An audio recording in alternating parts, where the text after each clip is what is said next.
우리가 좋은 일을 한다고 해서 그 모든 일들 하는 일들이 만사천리로 만사형통하게 모든 것이 다 순조롭게 이루어지진 않습니다.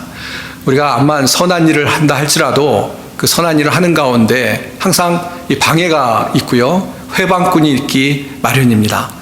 특별히 이 신앙생활하는 우리도 하나님을 믿고 또 하나님의 영광을 위해서 살아가고 또 그래서 선한 일이 무엇인가 기도하는 가운데 하나님께 구하고 또 하나님께서 가르쳐 주신 대로 살려고 할 때 참 우리가 실제로 경험하는 것인데요, 이 방해가 항상 있습니다.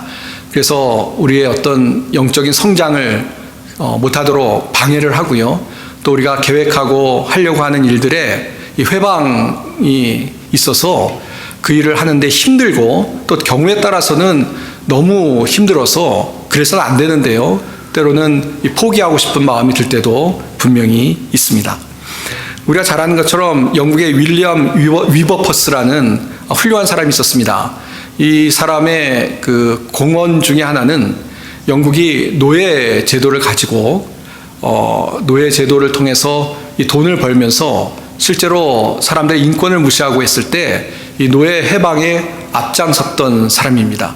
근데 뭐 정말 신앙의 양심을 가지고 이 노예 해방에 앞장을 섰는데, 그런데 이 사람이 암만 선한 어떤 마음을 가지고 했었어도 그 당시에 어떤 돈을 버는 사람들이나 또 많은 사람들이 이 사람의 주장을 반대하고 또 그래서 참 힘겹게, 그래서 제 기억에는 이 노예 해방을 미리 보기 전에, 그러니까 영국 정부에서 그것을 공식적으로 선포하기 전에 먼저 하나님의 부름을 받은 것으로 기억하는데요, 그만큼 큰 선한 일을 하려고 함에도 불구하고 큰 방해를 받았던 그런 사람이었습니다. 그러니까 선한 일을 하려고 해도 방해가 있다는 것입니다. 우리가 잘 아는 것처럼 이 종교개혁에 대해서 우리가 늘 이야기를 하고 또 종교개혁 주일뿐만 아니라 많은 경우에 종교개혁자들에 대해서 이야기를 듣습니다. 이 마틴 루터가 종교개혁을 일으켰을 당시에 너무나 그 당시에 부패했던 또 잘못됐던 것들에 대해서 분명하게 말씀을 가지고 개혁을 했습니다만, 그러나 우리가 이 역사를 통해서 잘 아는 것처럼 어마어마한 이 방해가 있었고요, 또 때로는 이 죽음의 위협을 받으면서 도망 다녀야 되는 경우가 있었습니다. 그러니까 하나님의 뜻대로 말씀을 선포하고 또 하나님 뜻대로 살려고 해도 이 회방하는 것들이 있어서 그 일을 방해하는 경우가 있다는 것을 또다시 역사를 통해서 보게 되는 것입니다. 잘 아는 선교사님, 지금은 이제 하나님의 부르심을 받았습니다만 이 선교하는 일에 정말 헌신적으로 사역했던 선교사님이 계십니다. 이 케냐에 있을 때 그 선교사님과 교제하면서 정말 어떤 영적인 감화 또 어떤 헌신 이런 것들에 대해서 큰 신앙적인 자극을 받았습니다. 사실 오늘 아침에 집사람하고 교회에 오면서 이런저런 이야기 하다가 또 그 선교사님 이야기를 잠깐 나눴었는데요. 근데 이 선교사님이 이 모슬렘 지역에 아무도 들어가기 싫어하는 그런 오지에 빗물을 받아서 생활해야 되는 참 열악한 환경 속에 들어가서 학교를 세우셨습니다. 그러니까 평신도 선교사님이었는데 그 지역에 그 너무너무 어렵게 사는 사람들을 생각해서 이 어려움을, 이 가난을 극복하려면 교육을 통해서 아이들을 가르쳐야만 되겠다라는 분명한 어떤 의지를 가지고 지역에 들어가서 그 어려운 지역에 정말 이 힘을 다해서 학교를 세웠습니다. 근데 이 학교를 세우는 동안에 학교를 못 짓도록, 특별히 이제 기독교 학교를 세우는 거니까요, 이 모슬렘 지역이니까요, 여러 가지 정말 방해, 회방, 또 나중에 학교를 세워서 학교가 잘 운영되니까 학교를 빼앗으려는 어떤 시도, 이런 것 때문에 정말 목숨까지도 하나님 앞에 내어놓고 사역을 해야 되는 그런 어려움을 가지고 사역했던 그런 선교사님의 이야기도 생각이 납니다. 그러니까 우리가 뭐 좋은 일을 하려고 해도 하다못해 그 좋은 일을 위해서 헌신하는데 그 당사자들까지도 오해를 하거나 또 때로는 자기의 이익 때문에 회방을 놓을 수도 있다라는 것을 다시 한번 생각하게 됩니다. 물론 결론부터 말씀드리면 우리가 그렇다고 해서 방해나 또 어려움이 있다고 해서 장애가 있다고 해서 우리가 신앙생활을 하는데 낙심하거나 또 어떤 해야 될 일을 중단해서야 되겠습니까? 우리가 방해가 있다고 해서 또 내가 어려움이 있다고 해서 우리가 예수님을 닮아가고 또 예수님의 뜻을 따라 살아가야 되는데 우리가 포기하거나 낙심하는 것은 하나님의 뜻이 아닌 줄 압니다. 그런 방해가 있을 때 그것을 극복하고 또 오히려 그것을 하나님께서 주신 기회로 삼고 우리가 하나님의 일에 또 하나님의 뜻에 전념할 때 하나님께서 우리에게 더욱더 놀라운 은혜와 축복을 주실 줄 믿습니다. 오늘 우리가 이 느헤미야서에서 느헤미야의 삶을 통해서 계속 신앙적인 모습들을 함께 나누고 있습니다. 오늘 특별히 이미 서론에 말씀드린 것처럼 느헤미야도 하나님의 뜻을 따라서 자기가 충분히 편하게 살 수 있는데 이 바사 왕국에서 고위 관료로 충분히 편하게 살 수 있지만 동포들을 생각해서 정말 안타까운 마음으로 이 예루살렘에 와서 성벽을 건축하는 일을 시작했음을 우리가 말씀을 통해서 나눴습니다. 자, 근데 이런 거룩한 뜻 또 너무나 하나님의 뜻에 합당한 일을 하지만 그럼에도 불구하고 느헤미야에게도 역시 방해하는 세력이 있었음을 말씀을 통해서 오늘 함께 보려고 합니다. 그런 방해가 있을 때 과연 느헤미야가 어떻게 했는지 우리가 말씀을 통해서 확인해 보고요. 우리가 그런 신앙을 가지고 느헤미야와 같이 그것을 방해가 있다고 해서 포기하는 것이 아니라 극복할 수 있는 그런 신앙의 도전을 받는 그런 시간이 되셨으면 좋겠습니다. 먼저 오늘 본문의 말씀을 보시면 이 느헤미야를 방해하는 사람들이 있었음을 보게 되는데요. 우리가 읽지 않았는데 2장 9절 10절에 보시면 이런 본문의 말씀이 있습니다. 군대 장관과 마병을 보내어 나와 함께 하시기로 내가 강 서쪽에 있는 총독들에게 이르러 왕의 조서를 전하였더니 이제 그 조서를 전하고 느헤미야가 행동을 하려고 합니다. 그랬더니 이제 10절인데요. 호론 사람 산발락과 종이었던 암몬 사람 도비아가 이스라엘 자손을 흥왕케 하려는 사람이 왔다 함을 듣고 심히 근심하더라 그랬습니다. 그러니까 이스라엘 백성들을 다시 한번 회복시키려고 느헤미야가 왔다라는 이야기를 듣고 이제 이스라엘 백성들에게 좋은 일이 생기는 것이죠. 그 이야기를 듣고 그 주변에 살던 호론 사람 산발락과 암몬 사람 도비아가 근심하게 되었다는 것입니다. 이 개정 성경에는 근심하게 되었다라고 번역을 하고 있는데 이 현대인 성경 같은 경우에는 대단히 격분하였다라고 번역하고 있습니다. 물론 근심하였다는 건 말이 돼요. 큰일 났다. 이거 우리가 해가 될지 몰라라고 걱정을 했을 거예요. 그러나 그와 더불어서 격분했다. 화가 났다는 거예요. 분노하고 이 인간들 봐. 우리한테 큰일이 났어. 라고 근심하면서 동시에 막 분노를 가지고 그러니까 뭔가 자신들에게 피해가 올 것 같고 또 이것이 자신들이 생각한 것이 아니기 때문에 이런 일을 당하면서 그냥 분노가 일어나는 그런 모습을 성경이 이야기하고 있습니다. 그래서 2장 19절 말씀 계속 보시면요. 호론 사람 산발락과 종이었던 암몬 사람 도비아와 아라비아 사람 겟셀이 이 말을 듣고 우리를 업신여기고 우리를 비웃어 이르되 너희가 하는 일이 무엇이냐? 너희가 왕을 배반하고자 하느냐? 하기로 하는 말씀이 있습니다. 거기서 보면 그래서 이 사람들이 이제 직접적으로 와서 이제 대면을 하고 이야기를 하는데 뭐라고 이야기하냐면 모함을 하고 있습니다. 왕을 배반하려고 하느냐? 왕을. 그러니까 방해를 하는데 와서 이 거짓말로 지금 사실 왕을 반역하는 것이 아니죠. 왕의 허락을 받고 온 것인데 이 말을 바꾸고 왜곡하고 거짓말로 이 역모를 꾀하고 있다고 모함하고 있는 그런 내용을 2장 19절에서 볼 수 있습니다. 자, 그 다음에 이제 4장으로 넘어와서 이런 방해가 계속되고 있는 것을 볼 수 있는데요. 4장 1절에 보시면 산발랏이 우리가 성을 건축한 다음을 듣고 크게 분노하여 유다 사람을 비웃으며 그랬습니다. 여기 보시면 다시 한번 분노하고 있다라고 이야기를 하고 있죠. 그러니까 이제 이 산발랏을 유대인들의 원수라고 우리가 지칭해서 계속 이야기를 하겠는데, 이 원수가 성벽이 건축되어지고 있다는 이야기를 듣고 정말로 마음에 크게 분노했기 때문에 그 분노했다라는 기록을 분명히 반복적으로 지금 이야기하고 있고요. 그리고 분노함과 더불어서 비웃었다라고 이야기를 하고 있습니다. 상대가 이제 분노한 것은 아마 충분히 이해를 하실 겁니다.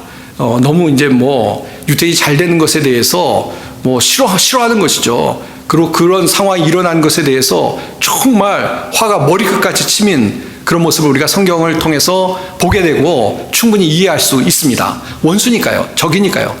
이스라엘이 잘 되는 그 꼴을 못 보는 것이죠. 자, 근데 그러고 나서 이 사람들이 이제 공격을 시작합니다. 분노하면서 이스라엘 사람들에게 공격을 시도하는데요. 아까도 사실은 모함을 했다는 말씀을 드렸습니다. 그러니까 이 공격 방해를 하는데 거짓말로 모함을 한 것을 2장에서 우리가 살펴봤는데요. 그러니까 이스라엘 백성들을 모함해서 거짓말을 퍼뜨려가지고 못하게 하려는 그런 공격이 있었던 것을 보게 됩니다. 우리가 신앙생활 하는데 여러 가지 이제 방해가 있을 수 있는데요. 그 중에 하나는 사람들이 어떤 선한 일을 하는 그리스도인들을 향해서 거짓으로 방해를 할 수 있는 그런 모습을 보여주는 성경의 예라고 생각합니다. 그러니까 그리스도인들이 선한 일을 할 때요, 그것이 배가 아프고 그것을 시기하고 그런 사람들이 거짓말을 하는 거죠. 왕에게 오히려 반역을 하려는 그런 것이다라고 지금 이야기했던 것처럼 그리스도인들이 선한 일을 할 때 겪을 수 있는 방해 중에 분명한 어떤 눈에 들어오는 방해 중에 하나는 이 거짓말입니다. 사람들이 저거 나쁜 짓 하려고 그래. 사실은 자기의 이익을 취하려고 저러는 것이야. 또 아니면은 속셈이 있어. 그런 식으로 하나님의 일을 하는 것에 방해를 할 수 있습니다. 또 실제로 우리가 예수님을 닮아서 어떤 이웃을 사랑하고 점점 예수님을 닮아서 변화된 성품으로 살아가려고 할 때도 저 사람 저거 알고 보면 그렇지 않아 라고 거짓말로 오히려 깎아내리려고 하고 오히려 말하지도 않았던 것을 가지고 말했다고 그러고 그런 거짓말을 통해서 방해를 하려는 그런 어려움을 실제로 이스라엘 백성뿐만 아니라 우리도 겪을 수 있다라는 것을 오늘 말씀을 통해서 우리가 생각해 보게 됩니다. 신앙생활 할 때 어때 그런 경험이 있으셨는지 모르겠습니다. 저는 사실 목회할 때 그런 경험이 한번 있었습니다. 뭐냐면 이제 목회를 시작하면서 교회 부임해서 목회를 하는데 하나님이 은혜를 주셔서 교회가 굉장히 이렇게 성장을 했습니다. 정말 은혜를 주신 거죠. 저의 노력과 상관없고, 그다음에 젊을 때인데 얼마나 알았겠습니까? 온통 실수투성인데요. 네, 교회를 성장했는데 어느 날 어떤 같은 교단의 선교사님이 저희 교회에 게스트하우스에 이제 머물러 오셨는데요. 와서 이제 머무시면서 저를 보시더니 하실 말씀이 있다는 거예요. 그러면서 굉장히 안 된 표정을 저를 보시면서 막 이렇게 좀 정말 안 됐다는 듯이 뭐라고 말씀하시냐면 그 성사님이 소문을 들었는데 교회가 어마어마하게 어려워져서 큰일 났다는 소문을 들었다고, 목사님 좀 어쩌면 좋겠냐고 그런 말씀을 진지하게 하시는 겁니다. 너무 오래돼서 자세한 제가 워딩은 기억 안 납니다만 정말 걱정을 하시는 거예요. 그 소문을 들었다는 거예요. 근데 제가 그 이야기를 들으면서 암만 생각해도 말이 안 되는 거예요. 교회가 목회를 하다 보면 어려울 때가 있습니다. 분명히 어떤 목회자의 실수나 아니면 환경이 그렇거나 또 어떤 사회적인 변화나 분란이 교회에 일어날 수도 있고 다 그런 거죠. 세상을 살아가면서 교회가 끊임없이 타겟이 되니까 또 어려움이 올 수도 있고요. 근데 그때는 정말 받아들일 수 없는 게 이건 정말 말도 안 되는 이야기니까. 근데 분명히 그런 이야기를 그 성령님이 들으신 거예요. 제가 요즘 같으면 혹시 누가 했냐고 좀 물어볼 텐데 그때는 아직 좀 젊고 또 선배 목사님인데 괜히 또 뭐 어렵게 해드리기도 좀 뭐하고 또 안들 뭐 어떡하겠나 싶어가지고 그냥 넘어갔습니다만, 그때도 그렇고 지금도 어떤 생각이 드냐면 그게 뭐였을까? 누가 얘기했는지도 모르겠어요. 물어보지도 않았고 알고 싶지도 않고. 근데 아마 모르긴 몰라도 뭔가 그 교회의 어떤 성장이 이루어지니까 좀 방해하려는 것이 아니었을까라는 생각을 그때나 지금이나 갖습니다. 근데 이건 뭐 예를 드린 것이고요. 우리 개인도 마찬가지죠. 개인도 하나님을 위해 살기로 결심하고 정말 내가 신앙생활 잘해야지 라는 마음을 품고 신앙생활 잘하고 또 그리고 남을 위해서 헌신적으로 막 봉사하고 하는데 뭐 그런 오해를 살 수 있죠. 저 사람은 말이야 의도가 있어서 그래. 제가 또 생각하는 예를 좀 하나 드리겠습니다. 어떤 분들이 이제 교회에서 봉사를 갑자기 이렇게 열심히 하는 경우가 있습니다. 그전에는 안 하다가 이제 어떤 마음에 하나님의 은혜를 주셔서 내가 이제 좀 봉사를 해야지 하는 마음을 가지고 봉사를 새롭게 새로운 마음을 가지고 하실 때가 있어요. 그 정말 본인의 어떤 은혜를 받아서 그런 건데, 근데 좀 삐뚤어진 분들도 있어요. 그런 걸 보면서 저 양반 뭐 직분 받으려고 그러는가 보다. 그런 어떤 말도 안 되는 이야기를 하시는 분들이 있어요. 괜히 열심히 일하는 분 의욕을 꺾는, 상처를 주는 그런 이야기죠. 그러니까 우리가 신앙생활을 하면서 이런 어떤 거짓의 방해를 받을 수 있다는 것입니다. 참 이따 말씀을 나누겠습니다만 결론부터 말씀드리면 그런데 너무 낙심하면 안 됩니다.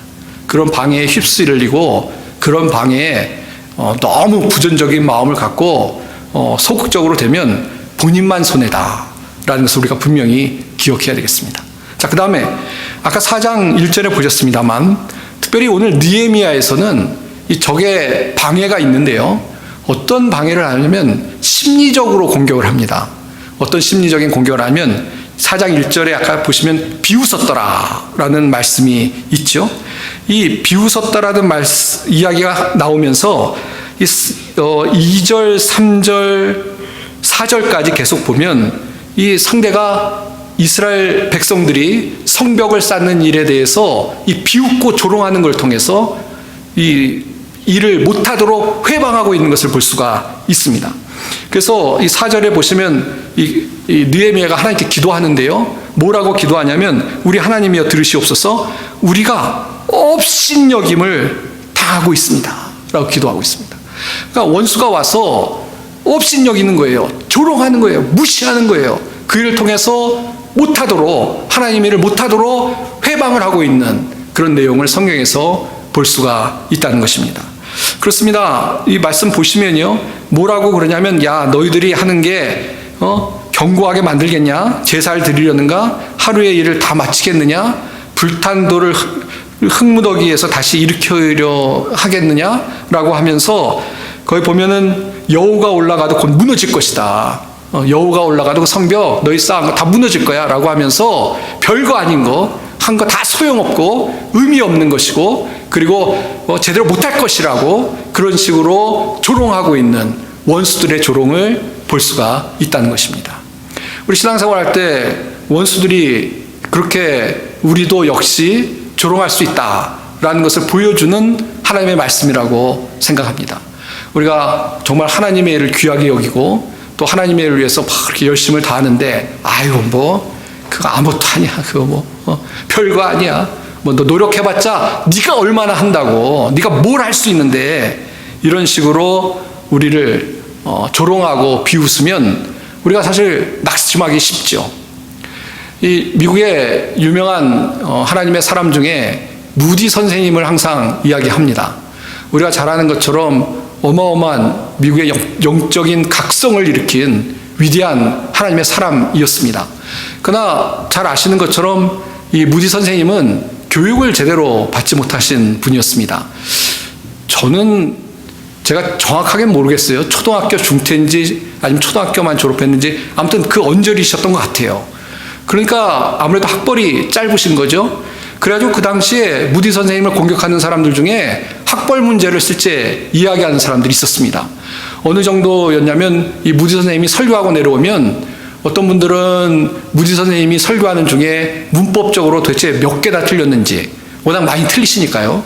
그거 계산했다가 이만큼 틀리셨습니다 라고 이야기하는 분도 있었다고 합니다.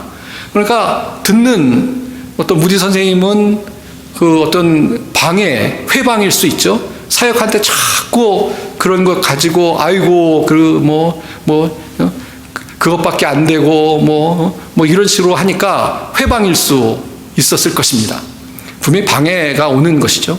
그러나 결론부터 또 말씀드리면 무지 선생님이 그런 이야기를 들을 때마다 별로 흔들리지 않으셨다고 합니다. 그러니까 그렇게 위대한 하나님의 일을 할 수 있었던 것이죠. 예.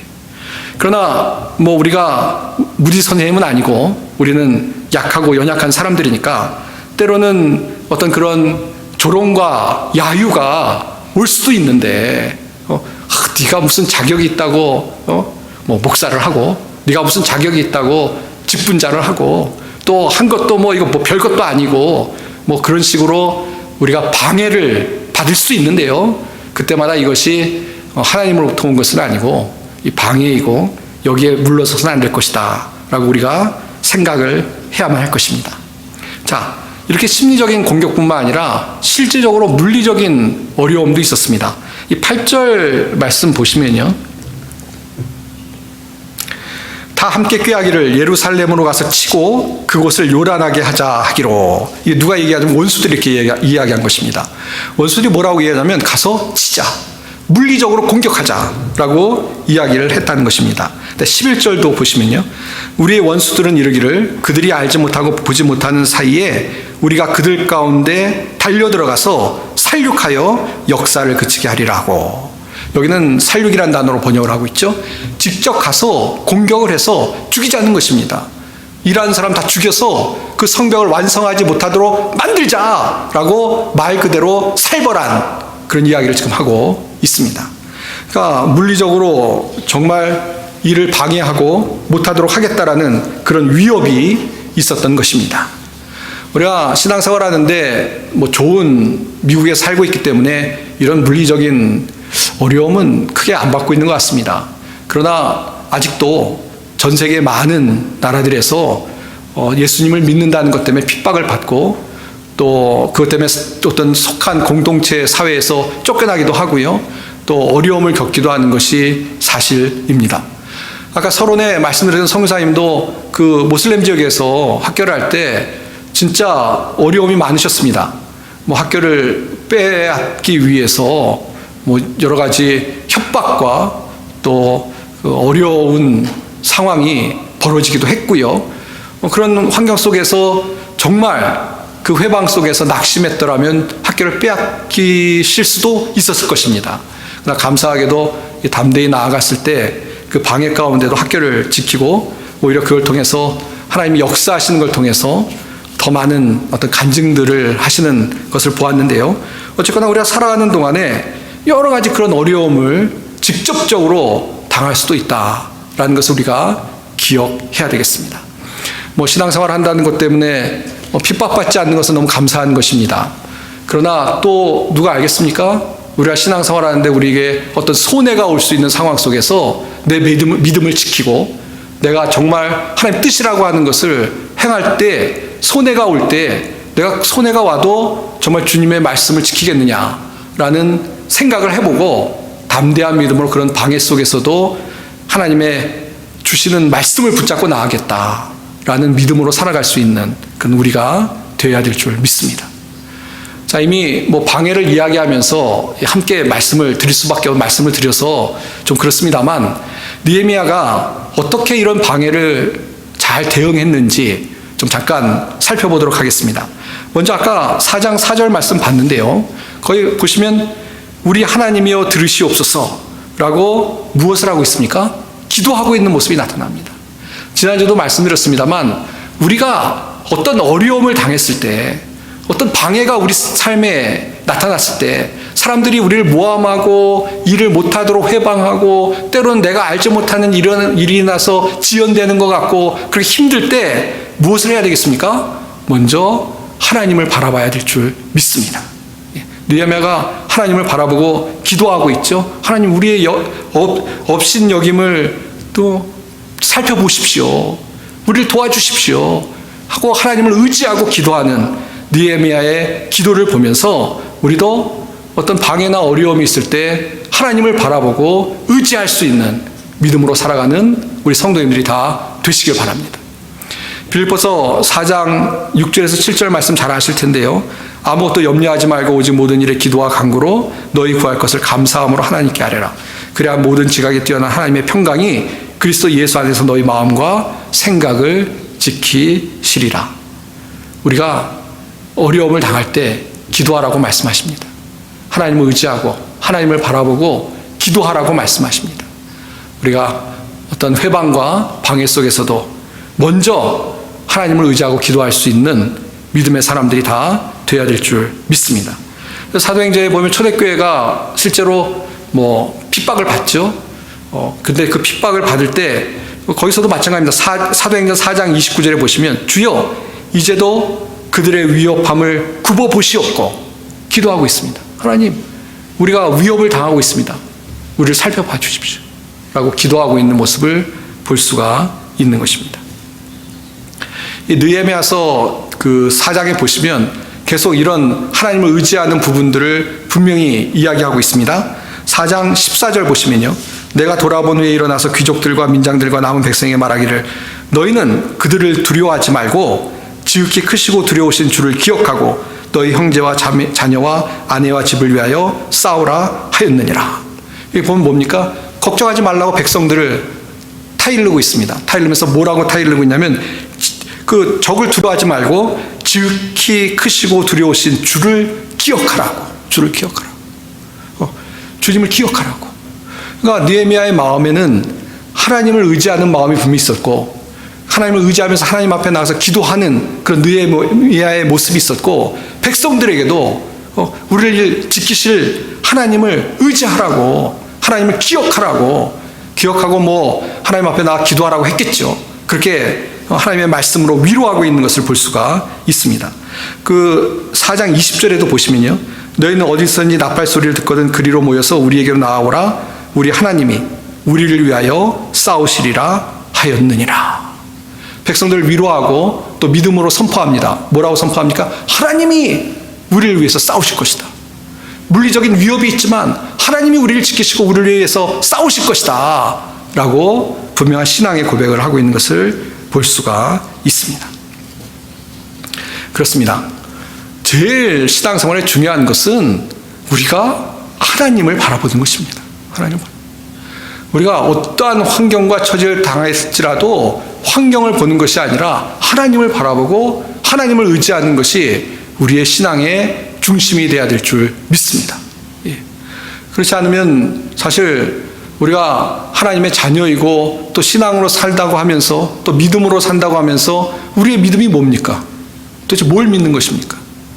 우리의 믿음은 하나님을 우리 마음의 중심에 모시고 하나님을 의지하고 하나님 앞에 나아가서 모든 것을 아뢰고 하나님의 인도하심을 받는 것이 우리 신앙의 가장 기본이 되어야 될 줄 믿습니다. 어떤 어려움이 있으십니까? 주님 앞에 모든 것을 맡기고 우리를 위해 대신 싸우실 주님을 의지하고 믿음으로 기도하면서 나아가는 우리 모든 성도님들이 다 되시기를 바랍니다.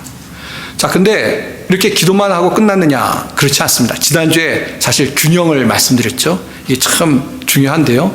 역시 기도하면서 의지하면서 그러면서 하나님의 뜻을 따라서 해야 될 것을 하고 있습니다. 그게 뭐냐면 4장 13절 보시면요. 내가 성벽 뒤에 낮고 넓은 곳에 백성이 그들의 종족을 따라 칼과 창과 활을 가지고 서 있게 하고, 이게 뭐죠? 원수가 쳐들어온다고 하니까 실제적으로 무기를 가지고 준비를 했다는 것입니다. 준비를. 백성들이 위협을 당했을 때 하나님 앞에 나가 하나님 의지하는 것. 왜냐하면 사실 그래요. 전에도 지난주도 말씀드렸습니다만 창과 활과 칼을 들고 있다고 되는 게 아니에요. 하나님이 도와주셔야 돼요. 세상 사람들은 그것만으로 끝이죠. 그러나 우리는 그렇지 않습니다. 세상에 우리 힘 가지고 할 수 없는 게 얼마나 많이 있습니까? 못하는 게 더 많죠. 그래서 우리 믿는 사람들은 하나님과의 관계 속에서 하나님을 의지하는 것이 절대적입니다. 그러나 그와 더불어서 우리가 해야 될 건 해야 되죠. 하나님이 경우에 따라서 성경에 보면 칼 안 들었는데도 그냥 다 물리치실 때도 있어요. 뭐 그런 어떤 하나님의 역사에 대해서 부인하거나 그걸 기대하지 말자는 것이 아닙니다. 그러나 그건 하나님이 하시는 일이고요. 또 그거는 뭐 모르는 거죠, 우리가. 그러니까 우리가 할 일을 하는데 느헤미야는 어떻게 하고 있냐면 칼과 창을 들고 보초를 섭니다. 적을 대비하는 그런 모습을 보이고 있죠. 느헤미야서 4장 16절에도 보시면요. 그때로부터 내 수하 사람들의 절반은 일하고 절반은 갑옷을 입고 창과 방패와 활을 가졌고 민장은 유다 온 족속의 뒤에 있었으며, 여기 보시면 반반 나눠요. 반은 일하고 반은 경비를 쓰고. 언제 쳐들어올지 모르니까 경비를 서야 되잖아요. 그러니까 지혜롭게 이렇게 해야 될 일들을 잘 하나님의 뜻을 따라서 준비를 하는 그런 모습을 역시 성경을 통해서 보게 된다는 것입니다. 저는 기도 없이 이렇게만 한다고 된다고 생각하지 않습니다. 하나님 의지하지 않고 이것만 한다고 절대 안 돼요. 그래서 제일 중요한 것은 하나님을 의지하고 기도하고 하나님께 맡기는 것이고, 그러고 나서 하나님의 도우심을 구하면서 지혜롭게 정말 반은 일하고 반은 보초를 서고, 그러니까 우리 할 일을 최선을 다하는 것이죠. 하나님이 주시는 은혜를 가지고 최선을 다하는 일을 해야 된다라는 것을 우리에게 보여주는, 다시 한번 균형 있는 신앙생활에 대한 또 도전을 주는 그런 말씀인 줄 믿습니다. 자, 이것을 이제 적용하면 어떻게 적용해야 되겠습니까? 우리가 방해를 받을 때가 있어요.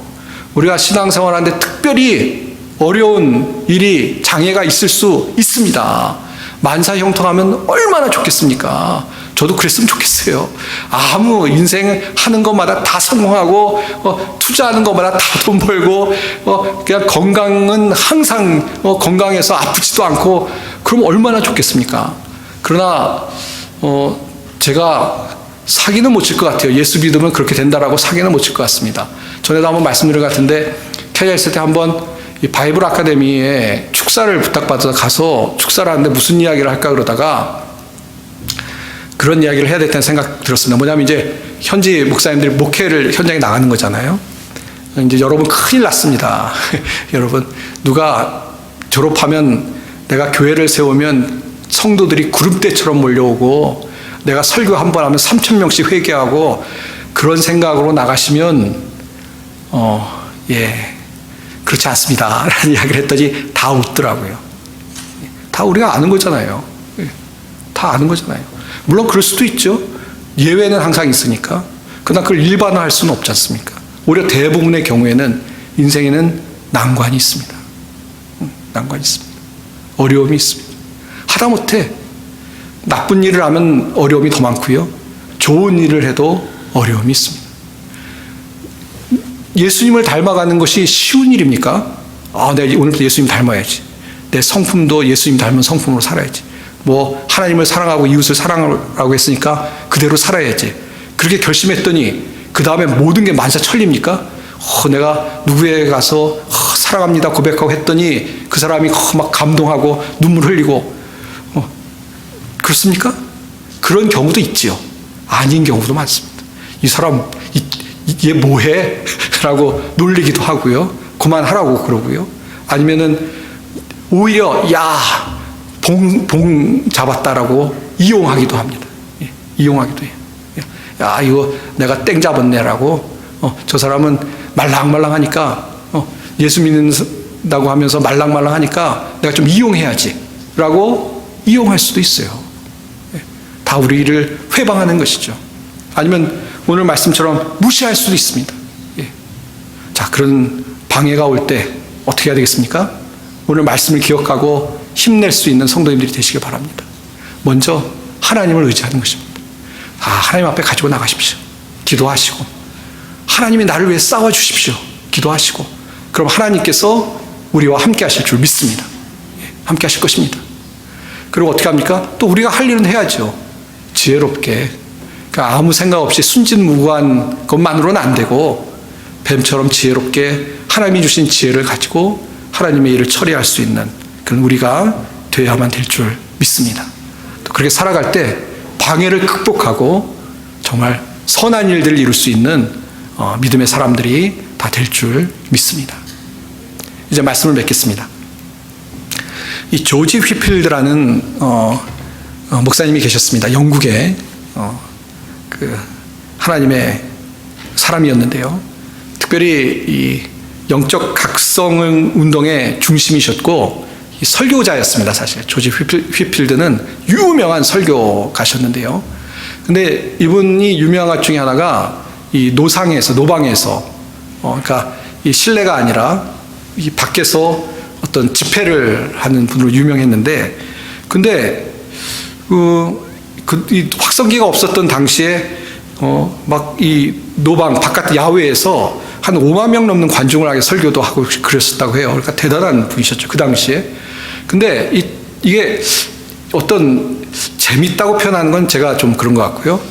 왜 이분이 노방에 나가서 설교를 했냐면, 뭐 어떤 그 집회를 위한 어떤 방법, 정책일 수도 있습니다만, 그것보다는 이분이 영국 국교회 소속이셨는데, 영국 국교회에서 이분에게 등을 돌렸습니다. 왜 돌렸는지 모르겠어요. 뭐 시기에서 그랬는지, 어떤 뭐 관계 속에서 그랬는지 모르겠습니다만, 어쨌건 뭐 일찌감치 좀 이렇게 어떤 정적이 생기고 그걸 통해서 좀 탄압을 받고 그러셨다고 그래요. 그래가지고 막 비난도 받고, 그러니까 사역하기가 참 어려운 상황이 된 겁니다. 방해 회방군도 있고 어렵게 됐어요. 그러니까 어떤 정식 어떤 교회에서 말씀을 증거할 수가 없는 상황이 되니까 이분이 밖에 나가서 하나님의 말씀을 외치기 시작한 것입니다.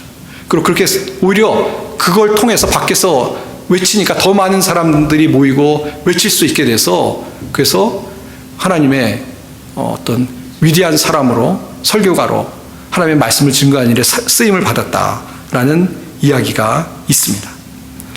이분이 그렇게 원칙을 정했다고 해요.